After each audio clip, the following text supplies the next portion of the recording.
Hi, this is Dr. Brian Castelein with Brighton Foot and Ankle, and today I'm with Tony, just down the street from our office here in Brighton at the Running Lab. And we're talking earlier, and we're going over a couple topics and figuring out what to talk about here. And one of the questions I always get asked, and you rolled your eyes at me with this, was let's talk about stack height and heel height in a shoe. And what's the range? What does it matter? And what's your opinion on it? Yeah. I rolled my eyes because it becomes such a big topic of conversation, and not to be rude, so sorry for that first reaction, but drops can be used in a lot of different ways, but a lot of times the difference in 2 millimeters is very, very little. And so I always like to help show our customers that come in our store a variety, as long as they can use that variety of different drops. And here at Running Lab, we have footwear anywhere from 0 of a drop to a 10 millimeter drop or offset. And so what I mean from drop is the difference from the heel of the shoe to the ball of the foot of the shoe. That millimeter measurement is an angle, and that's the drop that we're talking about. That's the offset. And so this shoe here, this is the Ultra Touring, and so the Ultra Touring is a 0 drop. That means that the foot is on the same plane from the heel to the ball of the foot. There's no difference in that angle or that ramp of the shoe. Yet recently introduced in the past couple of years is the Experience line. And so this shoe here has a 4 millimeter drop. And visually, you can't really tell much of a difference in the drop, but having a 4 millimeter drop will help the person wearing it have a little bit more of a supported feel throughout the heel and that arch area of the shoe. And both of these shoes are a natural fitting footwear brand, just a different experience when you're running in the shoes. And I always recommend being able to try them out and experience those two different feels from each other. Well, we were talking too that as we increase the stack heights, because that's what we're going to be talking about, it's going to maybe take some pressure off of our posterior chain, off of our calf muscles, off our Achilles tendon. In my office, we like to talk about that helping with things like plantar fasciitis, some of our common running injuries.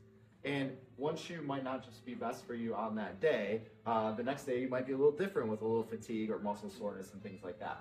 So as we increase, think about decreasing the pain to the back portion of the leg.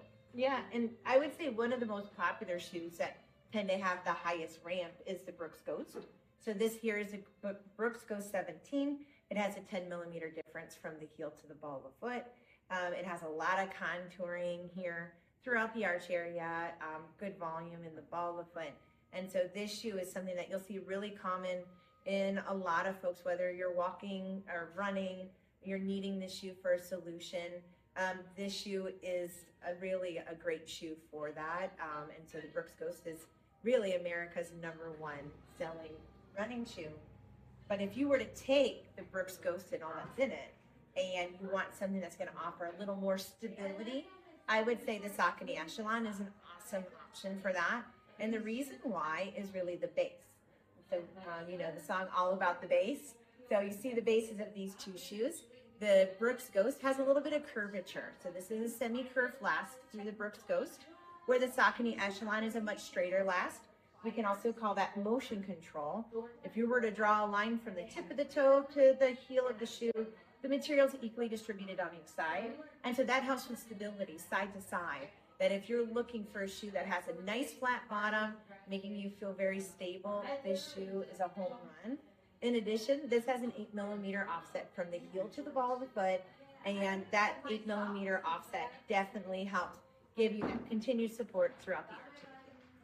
You talked that somewhere between 6 to 8 millimeters is kind of in our intermediate zone, where below that's kind of a low heel, and above is kind of a higher heel with it. 100%, yeah. 6 to 8 millimeter, and is really that median drop these days. I mean, Hoka, the majority of the footwear in their line goes anywhere from 5 to 8. So it's really just a matter of like understanding the shoes that you're in.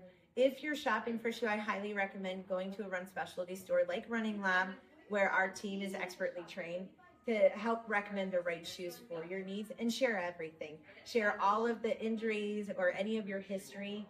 That's going to help whoever's helping you think through what that best recommendation is. The other recommendation you had was don't just be focused on one height of a shoe or one brand of a shoe, because there's a lot of options. And in your training and running process, you might have to switch stack heights. You might have to switch brands just based on where your body is. 100%. Yeah. And I think if you're like, I only wear an 8mm drop, I always wear this one shoe.